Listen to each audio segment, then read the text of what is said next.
안녕하세요, 여러분. 오늘 여러분과 함께 정말 중요한 이야기를 나누려고 합니다. 혹시 이런 생각 해보신 적 있으신가요? 건강하게 오래 살고 싶은데 도대체 뭘 해야 할까? 인터넷에는 건강 정보가 넘쳐납니다. 이건 좋다, 저건 나쁘다, 이걸 먹어라, 저걸 하지 마라. 솔직히 뭘 믿어야 할지 헷갈리시죠? 오늘은 25년간 의학 전문 기자로 일하면서 수백 명의 의사, 교수, 전문가들을 만나며 정리한 진짜 중요한 건강 수칙 10가지를 알려드리겠습니다. 복잡한 의학 용어나 어려운 이론은 빼고 여러분이 오늘 당장 실천할 수 있는 것들만 담았습니다. 이 영상 끝까지 보시면 여러분의 건강 수명이 최소 10년은 늘어날 겁니다. 과장이 아닙니다. 자, 그럼 시작하겠습니다. 건강의 진짜 의미. 본격적으로 시작하기 전에 여러분께 질문 하나 드리겠습니다. 건강하다는 것은 무엇일까요? 병이 없는 것, 아픈 곳이 없는 것. 세계보건기구에서는 이렇게 정의합니다. 건강이란 단순히 질병이 없는 상태가 아니라 신체적, 정신적, 사회적으로 완전히 안녕한 상태라고 말입니다. 쉽게 말하면 몸만 건강한 게 아니라 마음도 건강하고 사회생활도 원만해야 한다는 거죠. 그런데 현실은 어떤가요? 한국인의 평균 수명은 83세입니다. 굉장히 오래 살죠. 하지만 건강 수명은 얼마일까요? 겨우 73세입니다. 무슨 뜻이냐면 인생의 마지막 10년은 아프거나 누워서 지낸다는 겁니다. 침대에 누워 자녀들에게 짐이 되고 병원비 걱정하며 그렇게 10년을 보낸다는 거예요. 여러분, 이게 우리가 원하는 노년의 모습인가요? 아닙니다. 우리가 원하는 건 90살, 100살까지 살더라도 마지막 순간까지 건강하게 사는 것이잖아요. 오늘 제가 알려드릴 10가지 수칙은 바로 그걸 위한 겁니다. 건강 수명을 늘리는 것. 자, 이제 시작하겠습니다. 공기의 힘. 첫 번째로 말씀드릴 것은 너무 당연해서 오히려 잊고 사는 것입니다. 맑은 공기입니다. 에이, 공기. 그게 뭐 대수야. 이렇게 생각하시는 분들 많으시죠? 그런데 말입니다. 우리가 하루에 먹는 음식의 양이 얼마나 될까요? 대략 1.5kg 정도입니다. 그럼 하루에 마시는 물은 약 2리터, 2kg 정도죠. 그런데 하루에 들이마시는 공기의 양은 얼마일까요? 무려 15kg입니다. 음식보다 10배나 많은 양을 들이마시는 게 공기예요. 그런데 우리는 어떤가요? 음식은 조금만 뭔가 묻어도 안 먹죠. 유통기한 하루 지나면 버립니다. 근데 공기는 어때요? 미세먼지 나쁨이어도 그냥 마십니다. 버스 정류장에서 매연 마시면서 10분씩 서 있죠. 이게 말이 됩니까? 의학적으로 보면 공기가 음식보다 훨씬 더 중요합니다. 왜냐고요? 음식은 입으로 들어가서 식도, 의, 소장, 대장을 거쳐 밖으로 나갑니다. 대부분은 우리 몸을 그냥 통과할 뿐이에요. 하지만 공기는 폐로 들어가서 직접 우리 혈액에 섞입니다. 바로 우리 몸의 일부가 되는 거죠. 2020년 서울대 의대 연구팀이 발표한 논문을 보면 미세먼지 농도가 10마이크로그램 증가할 때마다 뇌졸중 위험이 11% 증가한다고 합니다. 심장마비 위험은 9% 증가하고요. 더 무서운 건 이런 영향이 누적된다는 겁니다. 담배 한 대 피운다고 바로 폐암 걸리는 건 아니죠. 하지만 20년, 30년 누적되면 걸립니다. 미세먼지도 마찬가지예요. 그럼 어떻게 해야 할까요? 실천 방법 5가지. 먼저 등산을 시작하세요. 한국은 천혜의 등산 천국입니다. 서울에서 차로 30분만 나가면 맑은 공기 마실 수 있는 산이 수두룩합니다. 주말에 한 번만, 아니 한 달에 2번만이라도 등산하세요. 한국인이 술, 담배 세계에서 제일 많이 하고 일도 엄청 열심히 하는데도 평균 수명이 긴 이유가 뭘까요? 바로 등산 문화 때문입니다. 두 번째로 창문을 자주 여세요. 미세먼지 때문에 창문 못 열어요. 많이 들어본 말이죠. 그런데 실제로는 실내 공기가 실외 공기보다 더 나쁩니다. 왜냐고요? 집 안에는 뭐가 있어요? 요리할 때 나오는 기름 연기, 청소할 때 날리는 먼지, 사람이 내뿜는 이산화탄소, 각종 화학물질이 있습니다. 방향제, 세제, 페인트 등등이요. 환경부 조사에 따르면 실내 미세먼지 농도가 실외보다 평균 2배에서 5배 높다고 합니다. 특히 요리할 때는 10배까지 올라가고요. 그러니까 미세먼지 나쁨 날에도 최소한 하루에 3번, 10분씩은 환기하세요. 세 번째로 화분을 키우세요. 나사에서 연구했습니다. 어떤 식물이 공기 정화에 좋은지 말입니다. 결과가 놀랍습니다. 화분 한 개가 성인 한 명이 필요한 산소를 만들어냅니다. 추천 식물을 말씀드리면 산세베리아는 밤에도 산소를 배출합니다.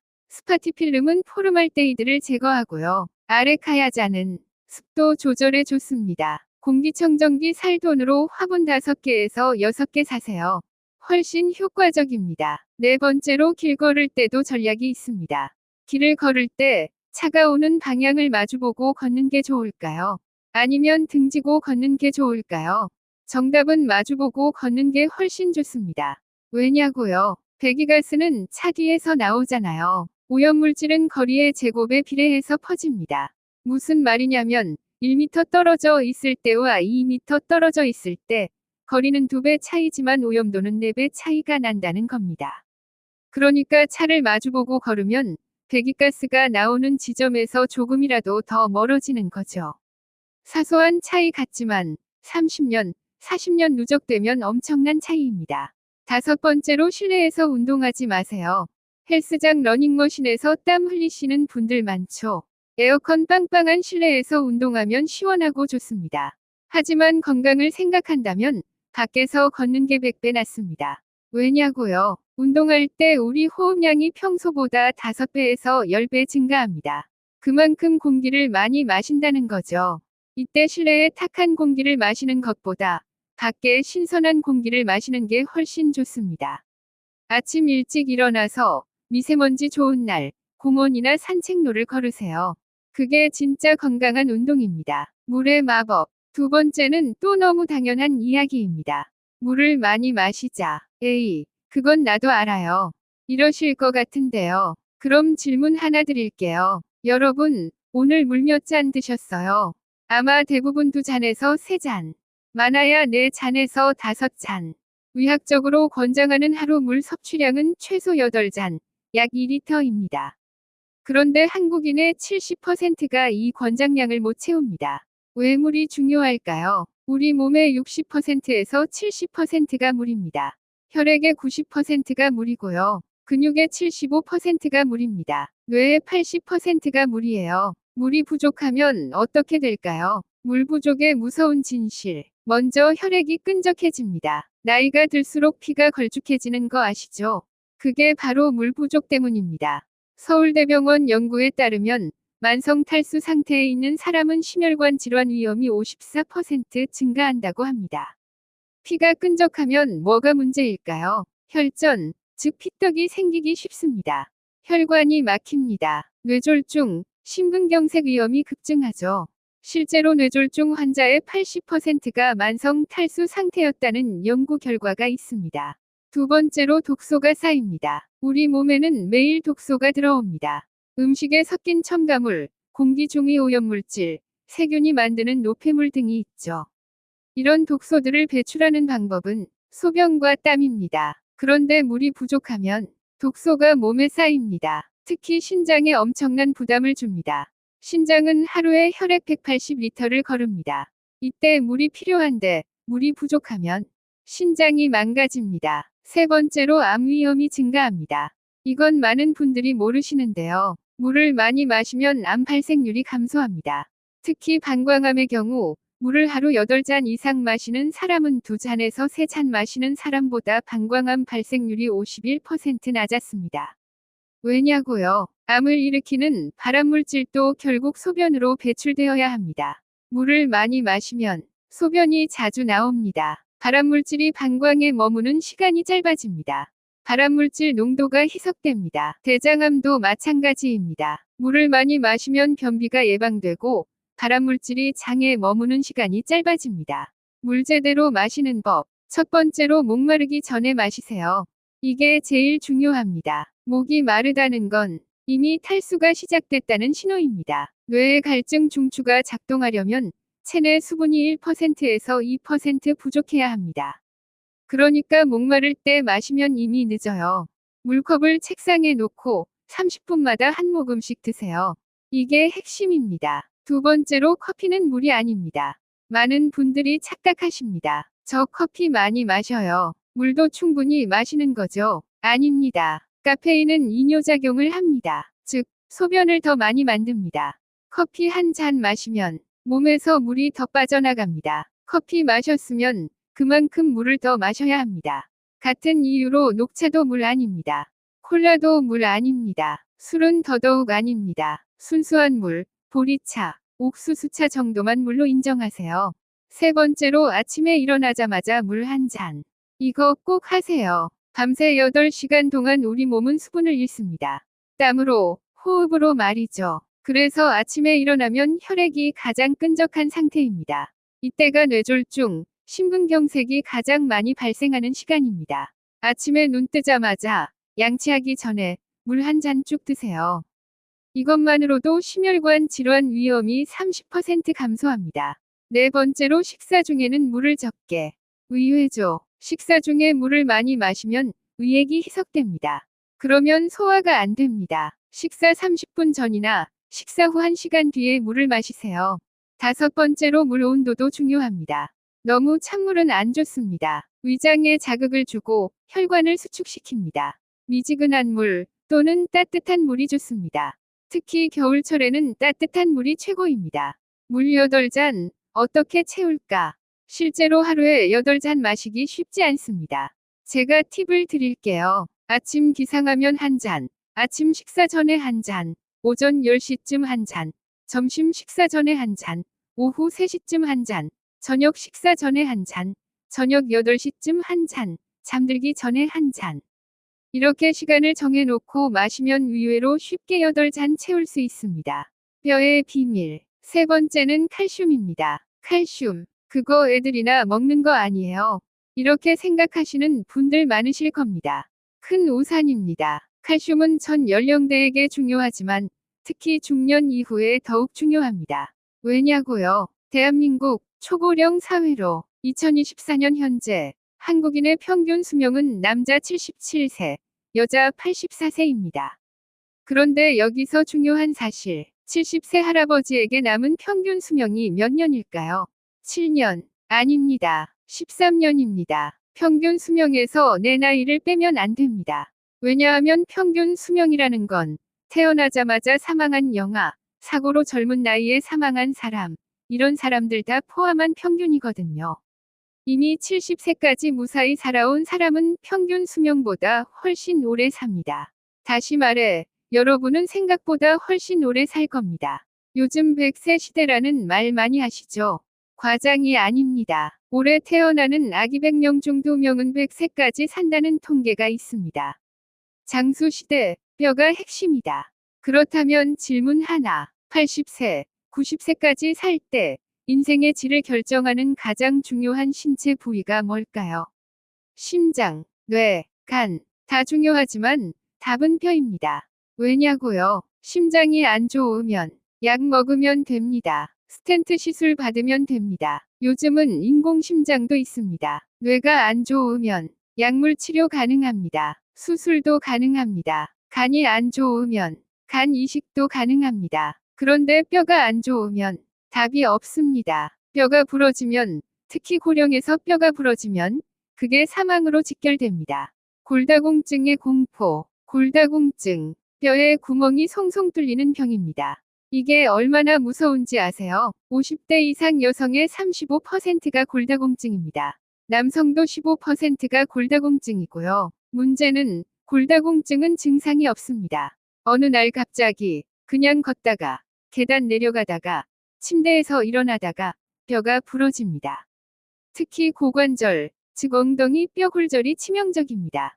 고관절 골절 환자는 20%가 1년 내 사망합니다. 50%가 독립적인 생활이 불가능하고요. 80%가 일상 활동에 제한을 받습니다.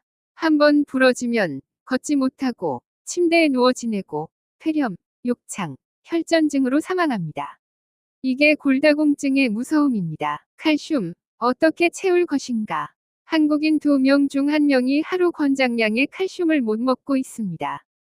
하루 권장량은 성인은 700mg에서 800mg, 50세 이상은 800mg에서 1000mg, 임산부는 1000mg에서 1200mg입니다. 칼슘이 많은 음식을 말씀드리겠습니다. 첫 번째는 우유입니다. 우유 1컵 200ml에 칼슘 220mg이 들어있습니다. 우유가 최고인 이유는 칼슘 함량이 높다는 것, 흡수율이 높다는 것 40%나 됩니다.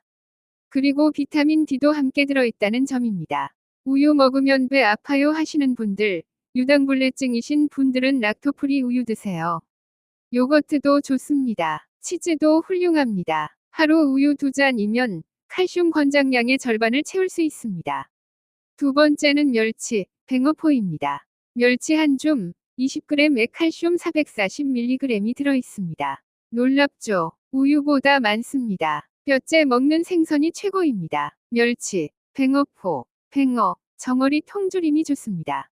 밥 반찬으로 멸치볶음 자주 해드세요. 세 번째는 시금치, 케일입니다. 시금치 한 줌에 칼슘 100mg이 들어있습니다.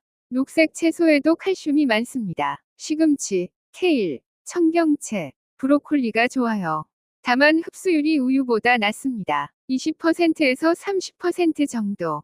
그래도 꾸준히 먹으면 도움됩니다. 네 번째는 두부입니다. 두부반모에 칼슘 200mg이 들어있습니다. 식물성 칼슘의 대표 주자. 한국인의 식탁에 늘 있는 음식이니 자주 드세요. 다섯 번째는 해조류입니다. 미역, 다시마에도 칼슘이 많습니다. 미역국, 다시마 육수, 김도 좋습니다.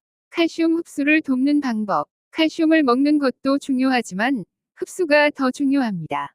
칼슘 흡수를 돕는 것들을 말씀드리겠습니다. 첫 번째는 비타민 D입니다. 비타민 D가 없으면 칼슘을 아무리 먹어도 흡수가 안 됩니다. 비타민 D는 어디서 얻나요? 햇빛입니다. 하루 15분에서 20분 정도 쬐세요. 등푸른 생선에도 있고요. 계란 노른자에도 있습니다. 비타민 D 보충제도 있고요. 두 번째는 운동입니다. 뼈는 자극을 받아야 강해집니다. 걷기, 조깅, 계단 오르기, 웨이트 트레이닝이 좋습니다. 반대로 칼슘 흡수를 방해하는 것들도 있습니다. 과도한 염분은 칼슘을 소변으로 빠져나가게 합니다. 짜게 먹으면 안 돼요. 탄산음료도 안 좋습니다. 콜라의 인산이 칼슘을 배출시킵니다. 과도한 커피도 안 좋아요. 카페인이 칼슘 흡수를 방해합니다. 담배, 술도 뼈를 약하게 만듭니다. 지금 당장 실천할 것. 매일 우유 2잔 마시세요. 멸치볶음을 밥 반찬으로 자주 먹으세요. 두부, 두유도 좋습니다. 하루 20분 햇빛 쬐세요. 걷기 운동하세요. 이것만 지켜도 골다공증은 충분히 예방할 수 있습니다. 혈관을 살리는 기름. 네 번째는 오메가3입니다. 여러분, 혹시 아세요? 한국인 사망 원인 1위가 뭔지? 암. 틀렸습니다. 심혈관 질환입니다. 심근경색, 뇌졸중, 협심증. 이런 혈관 질환으로 사망하는 사람이 암보다 훨씬 많습니다. 1년에 8만 명. 한국인 3명 중 1명이 혈관 질환으로 사망합니다. 혈관 질환은 왜 무서운가? 암은 무섭죠. 하지만 암은 시간을 줍니다. 말기 암이라도 6개월, 1년, 길면 2년에서 3년. 준비할 시간이 있습니다. 가족에게 작별 인사할 수 있고, 유언장 쓸 수 있고, 하고 싶은 일 할 수 있습니다. 통증도 조절할 수 있습니다. 모르핀 같은 강력한 진통제가 있으니까요. 그런데 혈관 질환은 갑자기 옵니다. 아무 전조 증상 없이 어제까지 멀쩡하다가 오늘 갑자기 쓰러집니다. 그리고 그 결과가 참혹합니다. 반신불수, 사지마비, 식물인간 또는 즉사. 더 끔찍한 건 의식은 남아있다는 겁니다. 제가 실제로 봤습니다. 뇌졸중으로 쓰러진 환자를요. 손가락 하나 움직일 수 없습니다. 말 한마디 할 수 없습니다.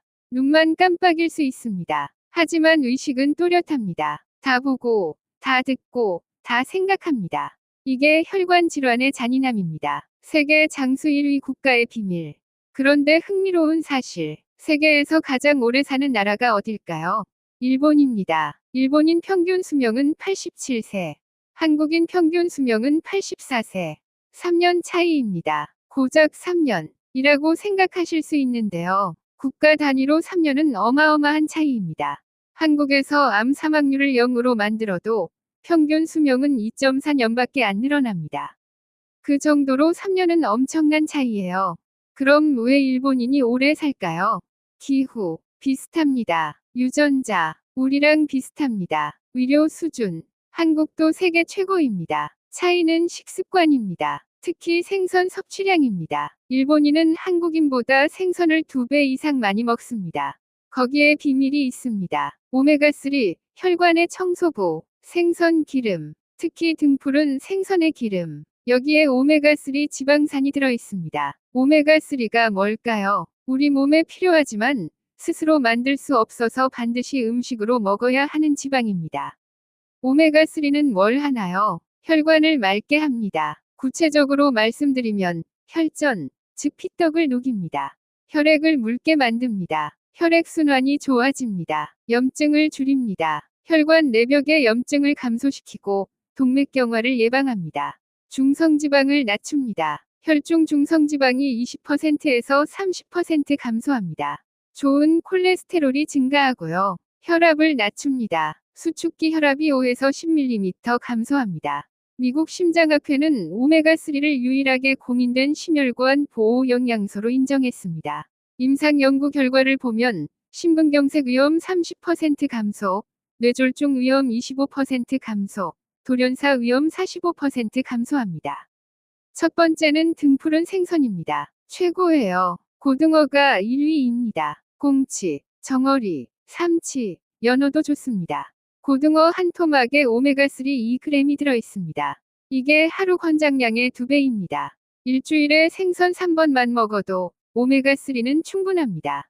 두 번째는 견과류입니다. 호두가 1위예요. 아몬드, 땅콩도 좋고요. 호두 7알에 오메가3 1일 권장량이 들어있습니다.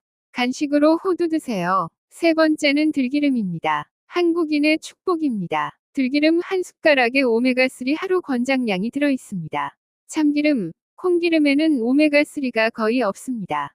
유독 들기름에만 많아요. 나물 무칠 때 들기름 넣으세요.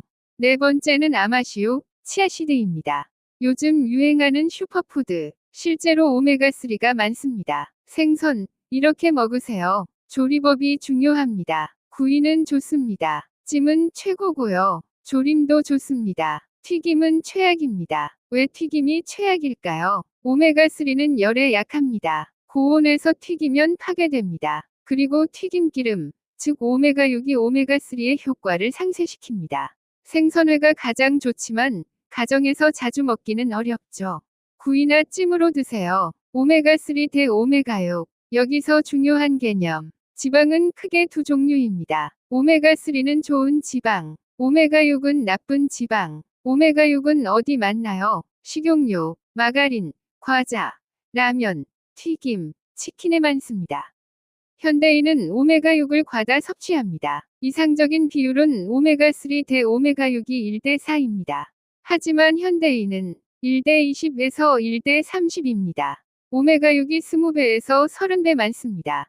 이게 문제예요. 오메가6은 염증을 일으킵니다. 혈전을 만듭니다. 혈관을 막습니다. 그러니까 튀김, 과자, 라면 줄이고 생선 많이 드세요.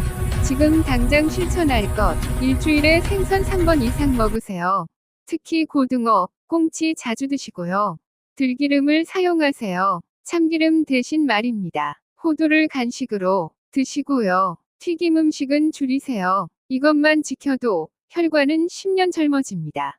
근육의 힘. 다섯 번째는 단백질입니다. 단백질. 그거 운동선수들이나 먹는 거 아니에요.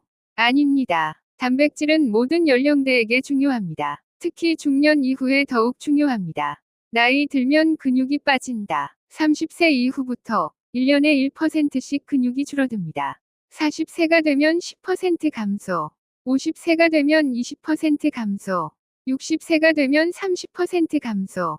이게 바로 근감소증입니다. 근육이 빠지면 어떻게 될까요? 기초대사량이 감소합니다. 살이 찝니다. 똑같이 먹어도 살이 쪄요. 힘이 없어집니다. 계단 오르기 힘듭니다. 무거운 건 못 듭니다. 쉽게 넘어집니다. 면역력이 저하됩니다. 감기 자주 걸립니다. 회복이 느립니다. 당뇨 위험이 증가합니다. 근육이 포도당을 저장합니다. 근육이 없으면 혈당 조절이 안 됩니다. 근육은 제2위 심장입니다. 생명 유지에 필수적입니다. 단백질, 왜 중요한가? 근육을 만드는 원료는 단백질입니다. 단백질이 부족하면 운동해도 근육이 안 생깁니다. 오히려 기존 근육도 분해됩니다. 또한 단백질은 효소의 재료, 호르몬의 재료, 항체의 재료, 상처 치유의 재료입니다. 예를 들어, 감기에 걸렸어요. 빨리 낫고 싶어요. 뭘 먹어야 할까요? 단백질입니다. 감기 바이러스와 싸우는 항체가 단백질로 만들어지기 때문입니다. 수술 받았어요. 상처가 빨리 아물려면 단백질입니다. 새살이 돋는 것도 단백질이 필요합니다. 하루에 단백질 얼마나? 일반 성인은 체중 1kg당 1g입니다. 예를 들어 60kg이면 60g. 노인은 체중 1kg당 1.2g에서 1.5g입니다. 예를 들어 60kg이면 72g에서 90g. 운동하는 사람은 체중 1kg당 1.5g에서 2g입니다.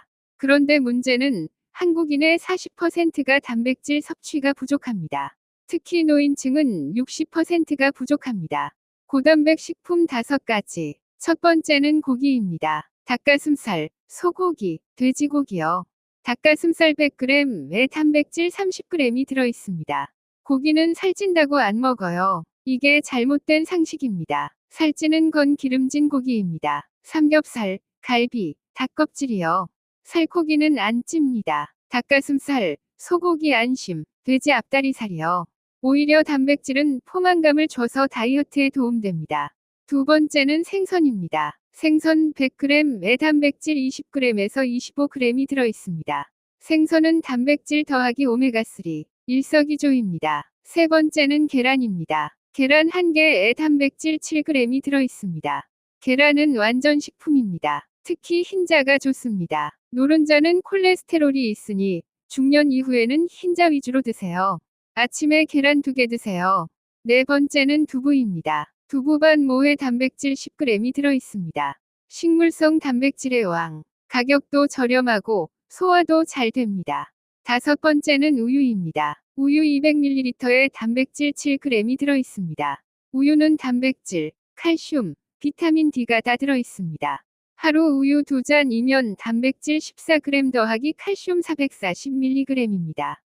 단백질, 언제 먹을까? 아침이 가장 중요합니다. 한국인의 아침 단백질 섭취량은 평균 10g입니다.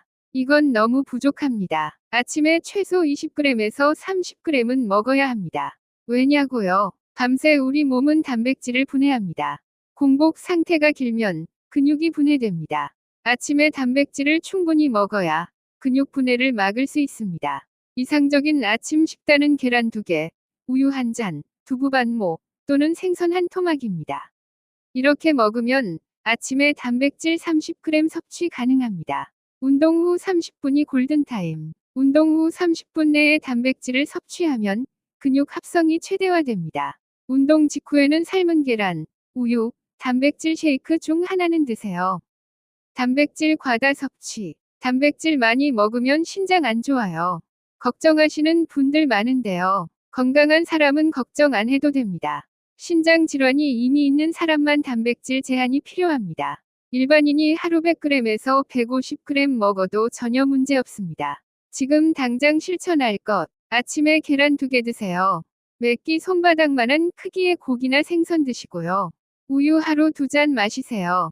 두부를 자주 드시고요. 운동 후에 단백질을 섭취하세요. 치아가 건강의 시작. 여섯 번째는 치실입니다. 치실. 그게 뭐가 중요해요? 엄청 중요합니다. 여러분, 혹시 아세요? 인류가 앓는 가장 흔한 병이 뭔지?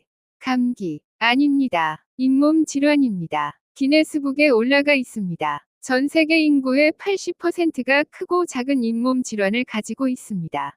한국도 마찬가지. 성인 10명 중 8명이 잇몸 질환이 있습니다. 잇몸 질환, 왜 무서운가? 잇몸 좀 붓는 거, 피 좀 나는 거 뭐대수야? 이렇게 생각하시면 큰일 납니다. 최근 연구 결과들이 충격적입니다. 잇몸 질환이 전신 질환을 일으킵니다. 심장병 위험이 2배 증가합니다. 잇몸 세균이 혈관으로 침투하고 동맥경화를 유발하고 심근경색 위험이 증가합니다. 뇌졸중 위험이 3배 증가합니다. 잇몸 염증이 뇌혈관에 영향을 줍니다. 당뇨가 악화됩니다. 잇몸 염증이 인슐린 저항성을 증가시켜서 혈당 조절이 어려워집니다. 치매 위험이 증가합니다. 잇몸 세균이 뇌로 침투 가능하고 알츠하이머와 연관이 있습니다. 조산 위험도 있습니다. 임산부의 잇몸 질환은 조산 위험을 7배 증가시킵니다. 놀랍죠? 입안에 문제가 온몸에 영향을 미칩니다. 충치 대 잇몸 질환. 많은 분들이 착각합니다. 치과 질환은 충치다. 아닙니다. 잇몸 질환이 훨씬 더 심각합니다. 충치는 국소적입니다. 한두 개 썩습니다. 치료가 쉽습니다. 때우면 됩니다. 진행이 느립니다. 잇몸 질환은 전체적입니다. 입안 전체에 영향을 줍니다. 치료가 어렵습니다. 진행이 빠릅니다. 치아를 전부 잃을 수 있습니다. 우리가 나이 들어틀리 하는 이유가 충치 때문일까요? 아닙니다. 잇몸 질환 때문입니다. 잇몸이 약해지면 치아가 흔들립니다. 그리고 빠집니다. 양치질만으로는 부족하다. 저 양치질 열심히 해요. 좋습니다. 하지만 충분하지 않습니다. 칫솔이 닿는 부위는 치아 표면의 60%밖에 안 됩니다. 나머지 40%는 치아와 치아 사이입니다. 여기는 칫솔이 절대 안 닿습니다. 그런데 바로 이 부위에 음식물 찌꺼기가 끼고 세균이 번식하고 잇몸 질환이 시작됩니다. 그래서 치실이 필요합니다. 치실, 어떻게 사용하나? 치실은 치과용 실입니다. 약국, 편의점에서 쉽게 구할 수 있습니다. 가격도 저렴합니다. 3,000원에서 5,000원. 사용법을 말씀드리겠습니다. 치실을 40cm 정도 잘라 가지고요. 양손 검지에 감아서 치아 사이에 끼워 넣습니다. 위아래로 쓸어내립니다. 모든 치아 사이를 다 합니다. 처음에는 아마 굉장히 생소하고 좀 어려울 수 있습니다. 하지만 익숙해지시면 3분에서 4분이면 전체를 다 할 수 있습니다. 언제 하나요? 하루 한 번. 자기 전에. 순서는 먼저 양치질 하시고, 그 다음에 치실 하시고, 그 다음에 맹물로 가글링 하시는 거예요. 치실의 놀라운 효과. 치실을 사용하면 잇몸병이 예방됩니다. 치태가 제거되고 잇몸 염증이 감소합니다. 충치가 예방됩니다. 치아 사이 충치가 70% 감소합니다. 입냄새가 제거됩니다. 치아 사이 음식물이 제거되고 구취 원인이 박멸됩니다. 전신 건강이 개선됩니다. 심장병 위험이 감소하고 당뇨 조절이 개선됩니다. 미국 치과협회 연구 결과를 보면 하루 한 번 치실 사용하면 수명이 6.4년 늘어난다고 합니다. 6.4년. 놀랍지 않나요? 치실이 어려우면, 치실 사용이 어려운 분들은 치실 홀더를 사용하세요. Y자 모양 도구입니다. 치실이 미리 끼워져 있고요. 한 손으로 사용 가능합니다. 치간 칫솔도 있습니다. 치아 사이를 닦는 작은 칫솔이에요. 치실보다 쉽습니다. 워터픽도 있습니다. 물 압력으로 음식물을 제거합니다. 가격이 좀 비쌉니다. 10만원에서 20만원 정도. 하지만 가장 좋은 건 치실입니다. 지금 당장 실천할 것. 오늘 당장 치실 사러 가세요. 매일 자기 전 치실 하세요. 양치질 3분, 치실 3분 하시고요. 3개월에 한 번 치과 검진 받으세요. 걷는 자가 건강하다. 7번째는 걷기입니다. 운동 중의 운동. 건강의 기본. 걷기입니다. 하루 만보의 기적. 여러분은 하루에 몇 걸음이나 걸으십니까? 현대인 평균은 2,000보에서 3,000보입니다. 턱없이 부족합니다. 하루 만보를 걸으세요. 만보는 거리로 따지면 약 7km에서 8km. 시간으로는 약 2시간. 2시간씩 걸을 시간이 어디 있어요? 그게 핵심이 아닙니다. 일상생활에서 최대한 많이 걷고 별도로 1시간 정도 걷기 시간을 내는 겁니다.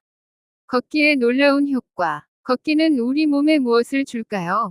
심폐기능이 강화됩니다. 심장이 튼튼해지고 폐활량이 증가하고 혈액순환이 좋아집니다. 혈당이 조절됩니다. 걷기만 해도 혈당이 떨어집니다. 당뇨 예방, 치료 효과가 있고 약보다 나을 수 있습니다. 혈압이 감소합니다. 수축기 혈압이 5에서 10 감소합니다. 약 없이도 혈압 조절이 가능합니다. 체중이 감량됩니다. 하루만 보는 300칼로리에서 400칼로리를 소모합니다. 한 달이면 1kg에서 2kg 감량됩니다. 뼈가 강화됩니다. 걷기는 뼈에 자극을 주고 골밀도가 증가하고 골다공증이 예방됩니다. 치매가 예방됩니다. 걷기가 뇌를 자극하고 기억력이 향상되고 치매 위험이 40% 감소합니다. 하버드 의대 연구에 따르면 하루 30분 걷기를 20년 지속하면 수명이 3년에서 7년 늘어난다고 합니다. 걷기 대 다른 운동.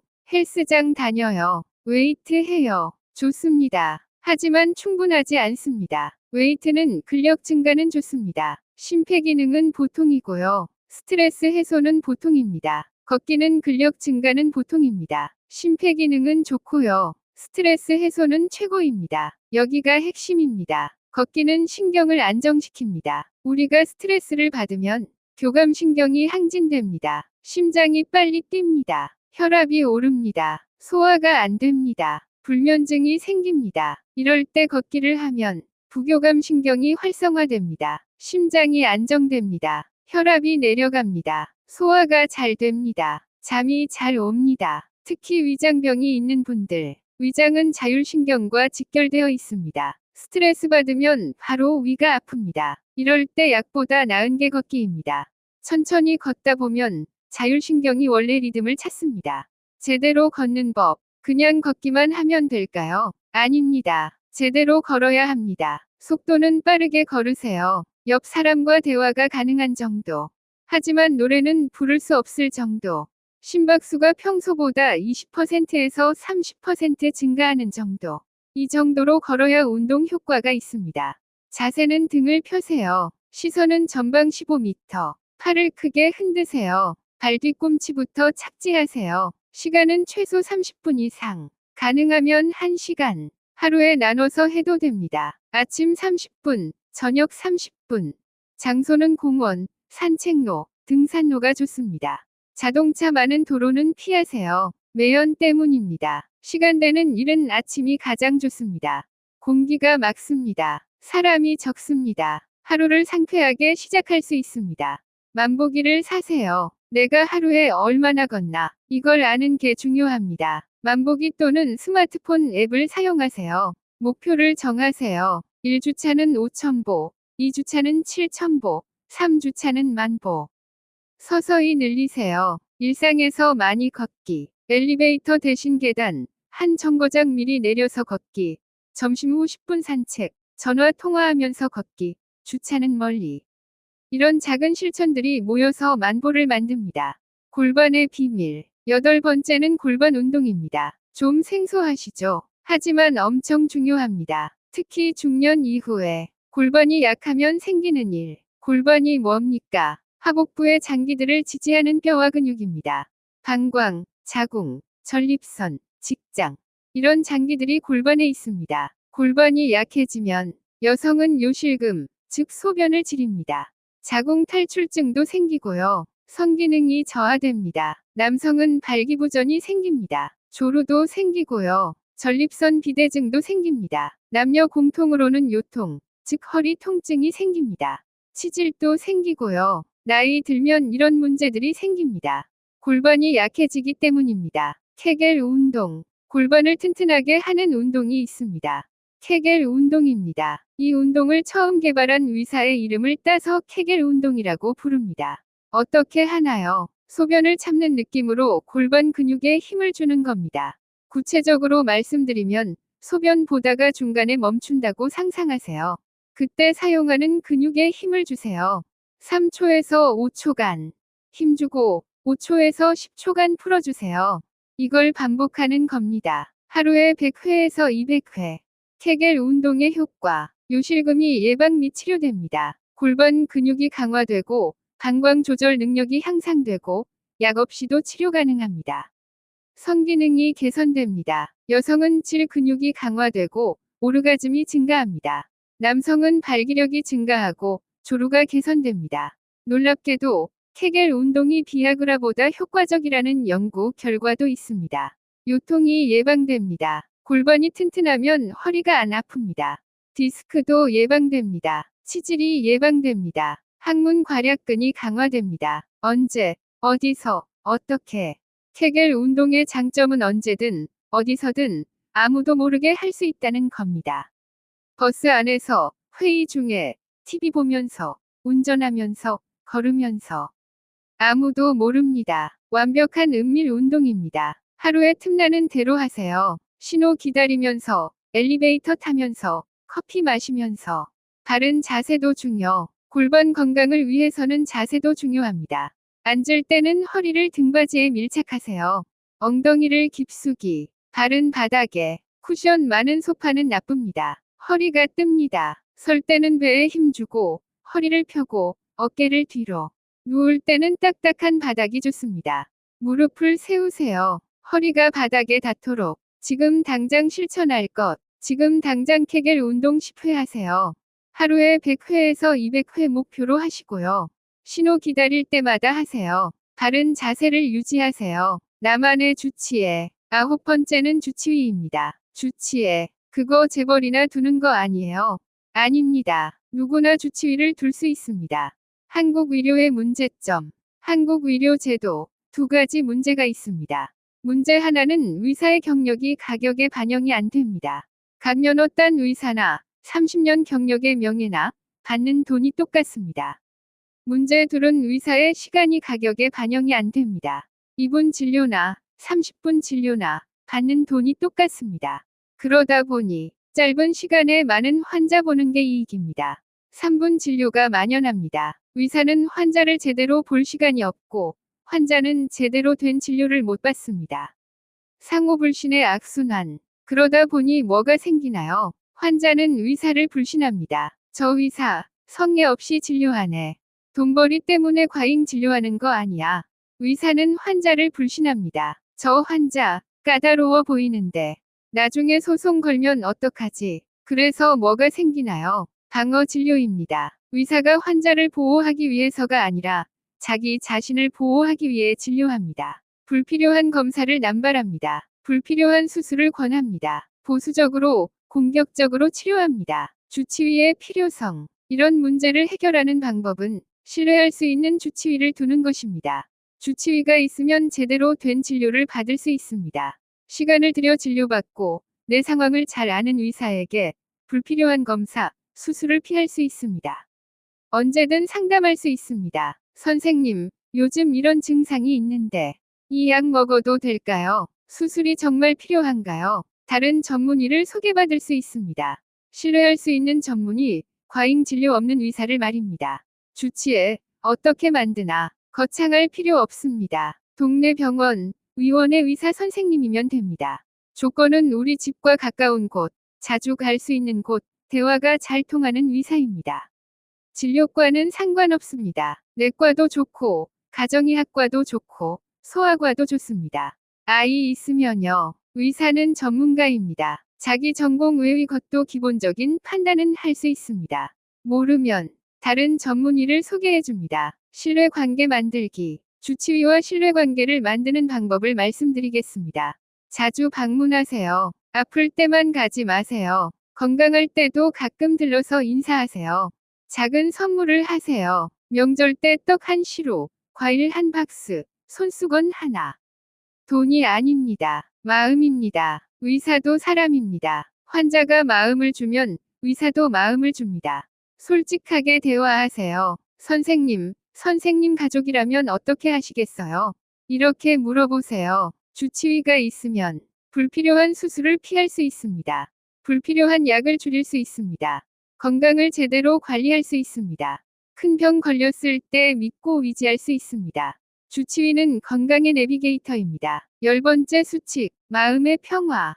마지막 10번째, 가장 중요한 것입니다. 영적인 안녕, 마음의 평화입니다. 이주일의 비극, 코미디언 이주일 씨, 기억하시나요?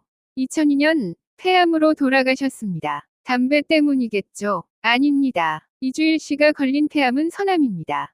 선암은 흡연과 관계가 거의 없는 폐암입니다.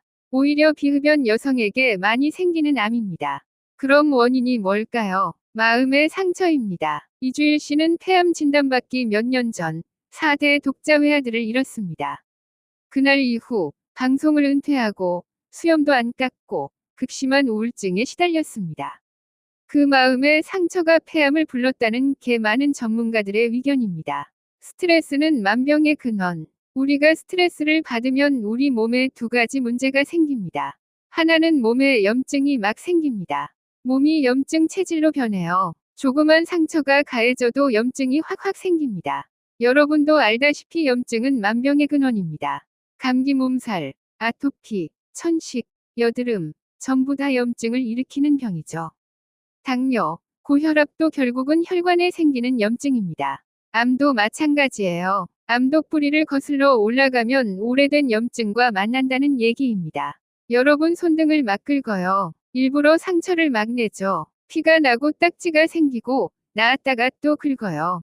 또 일부러. 나중에 계속 반복하면 여기 암이 생겨요. 염증이 되면 암이 생긴다는 얘기예요. 근데 우리가 스트레스에 시달리면 염증이 많이 나타나요. 그리고 또 스트레스에 시달리면 우리 면역력이 떨어집니다. 우리는 하루에도 10,000개 정도 암세포가 생겨요. 이 암세포가 덩어리를 형성하는 게 암이죠. 건강할 때는 이 암세포를 파괴하니까 괜찮아요. 근데 우리가 스트레스에 오래 시달리면 이게 덩어리로 암을 만든다는 거예요. 그래서 여러분들 영적인 안녕이 굉장히 중요합니다. 행복한 순간을 만드세요. 제가 이렇게 말씀드리면 무슨 한가한 소리냐? 요즘처럼 각박하고 생존 경쟁이 치열한 시대에 스트레스 없이 어떻게 사느냐? 이렇게 얘기할 수 있죠. 제가 이렇게 말씀드립니다. 아무리 내가 바쁘고 힘들다, 아무리 각박하다 하더라도 내가 하루 중에 이것을 하는 동안만큼은 내 마음이 정말 행복해지고 편안하다라고 하는 그 무엇인가를 여러분 각자 한 가지씩 가지고 계셔야 한다는 겁니다. 그게 여러분 건강 비결이에요. 뭐라도 좋아요. 기왕이면 건전한 게 좋아요. 종교, 운동, 취미. 아니면 나는 뭐 고스톱을 좋아한다. 고스톱 치세요. 왜요? 그게 좋다 얘기예요. 수다를 떠는 걸 좋아한다. 수다 떠세요. 얼마든지. 여러분이 행복해질 수 있는 거. 그걸 자주 경험하는 것이 여러분 몸의 건강에 가장 중요하다는 말씀을 여러분께 마지막으로 드리고 싶어요. 아시겠죠? 마무리 말씀을 드리도록 하겠습니다. 옛날에 어떤 분이 병에 걸렸대요. 용하다는 의사를 찾았습니다. 그 의사분이 하는 말이 당신이 이 병 낫으려면 3년 동안 말린 쑥을 먹으면 된다. 그랬대요. 이 말을 듣고 이분이 전국 방방곡곡을 돌아다니면서 3년 동안 말린 쑥을 찾느라고 다녔어요.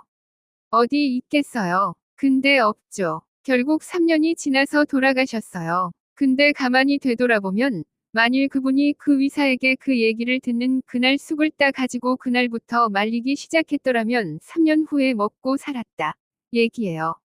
그렇잖아요. 뭘 얘기하는 거예요. 많은 사람들이 건강하면 뭘 생각해요? 당장 어떤 비방, 단번에 뭘 얻을 수 있는 걸 생각을 해요. 여러분, 건강은 그런 게 아니에요. 하루하루 씨를 뿌려야 돼요. 매일 실천을 해야 합니다. 뒤로 미루지 마세요. 오늘 하루가 중요하다는 얘기예요. 나는 과연 오늘 하루 나와 우리 가족의 건강을 위해서 어떻게 살았는지 여러분을 되새기고 늘 실천해야 여러분의 평생 건강이 쌓이는 겁니다. 오늘 제가 말씀드린 10계명, 오늘 당장 미루지 마시고 실천하시기 바랍니다. 아마 여러분 가족들의 건강에 큰 도움이 될 거예요. 감사합니다.